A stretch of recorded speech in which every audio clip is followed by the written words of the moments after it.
Did President Eisenhower have a meeting with extraterrestrials? Eisenhower became President of the United States in 1953 and was the 34th President of the country. It is said that his predecessor, Truman, gave Eisenhower a top-secret file called Majestic 12. Majestic 12 was a group of military personnel, scientists, and governmental people who were put together in order to communicate with UFOs and extraterrestrials. It is believed that Eisenhower met with extraterrestrials face to face at least 3 times. Eisenhower, previously a 5-star army general, had a belief that there was life on other planets. Early in 1954, Eisenhower was taking a vacation in Palm Springs when he suddenly vanished one Saturday afternoon and missed a planned public dinner. He was not seen again until the following day.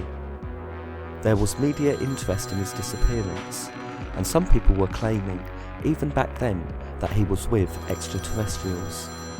The White House press secretary informed the media that he had made an emergency dental appointment after damaging a tooth, but others, including Washington Post writer Peter Carlson, claims this was a cover-up. There is no record of Eisenhower visiting a dentist whilst at Palm Springs, according to the Eisenhower Presidential Library, even though it does contain his other medical records and dental records from other times. Also, many years later, the dentist's widow commented that she had no knowledge of her husband carrying out any dental work on Eisenhower. Naval Intelligence Briefing Team member William Cooper reviewed the classified documents which revealed that extraterrestrials had made contact with the Earth. These entities were very concerned about human activity, particularly nuclear weapons, and wanted to meet Eisenhower to discuss disarmament. In February 1954, President Eisenhower is said to have had a meeting with extraterrestrials.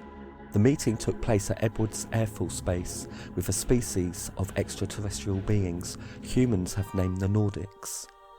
The Nordics are a peaceful, almost angelic-like, 7-foot tall, human in appearance, blonde hair, blue eyes, youthful-looking race.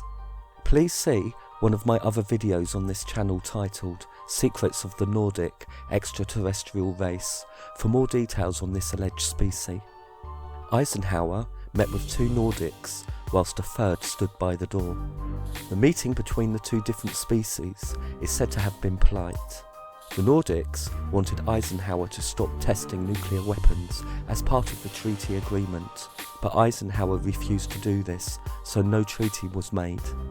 Eisenhower's next meeting with extraterrestrials contains the most detail.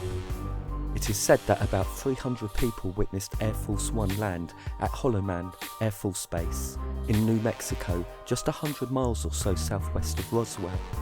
In February 1955, Air Force One touched down at Holloman Air Force Base, and the pilots asked the tower to switch the radar system off.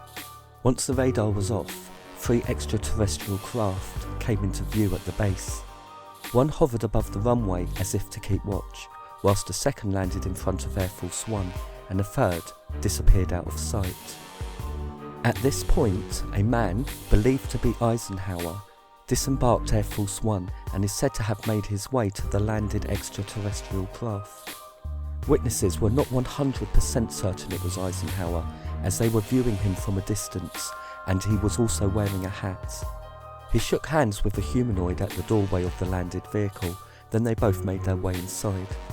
Eisenhower is said to have been inside the craft for 3/4 of an hour. Eisenhower disembarked the extraterrestrial vehicle without wearing his hat, and it was clear to all that it was indeed the President. I have not been successful in finding out if he was holding his hat in his hand or if he left it on the craft, so this part remains unclear.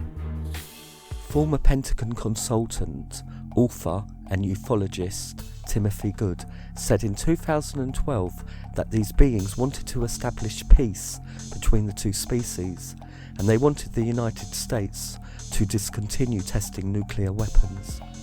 Also, it is alleged, they wanted mainstream human beings to be made aware of their existence. It is not known of the exact conversation that took place inside what is to humans an incredibly advanced spacecraft, but it might be reasonable to assume that Eisenhower may have put forward his fears that a large percentage of humans would not take the news well at all, and how important religion is to a large number of people, and the possibility of some human beings panicking and self-harming themselves, and not being able to accept that human beings aren't the only intelligent species in existence. Whatever the case, it is said that the extraterrestrials changed their mind and agreed that their existence should remain a secret. Eisenhower signed a treaty with the Greys, which are the most commonly reported alien. The conditions of the treaty are said to be the following. We would not be involved in their affairs, and they would not become involved in ours. They would help us with developing our technology. They would not make a treaty with any other nation on Earth. They could abduct humans for various experiments, but had to provide names of all those they abducted to Earth's Majestic 12 committee. The public would not be informed about the existence of extraterrestrials. In 1964, again at the Hollow Man Air Force Base, 3 craft are said to have been trapped on radar. One landed at the base, and it is said that 3 extraterrestrials left the craft and were met by the Air Force Base Commander and 4 other officials.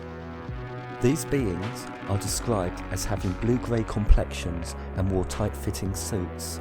Apparently, it is alleged, their craft needed repairs, and the entities reportedly stayed at the base for several days whilst essential repairs were made.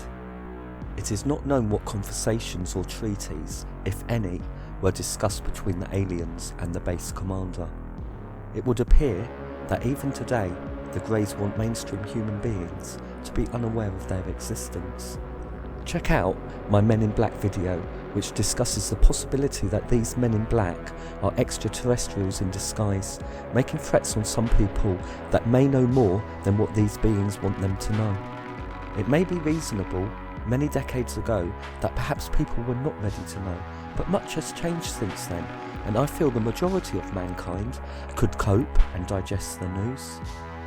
With human beings across the earth being so diverse in their beliefs, there probably would never be the perfect time for people to be made aware of their alleged existence. But by us all being kept in the dark, how can human beings continue to move forward and progress in the long term? If true, there is no doubt in my mind, especially as we progress to be a spacefaring species, we will have to be told one day, or we will eventually find out for ourselves. We make content covering all aspects of the paranormal and unexplained, so please like, subscribe, and take a look at my other content. Thanks for tuning in.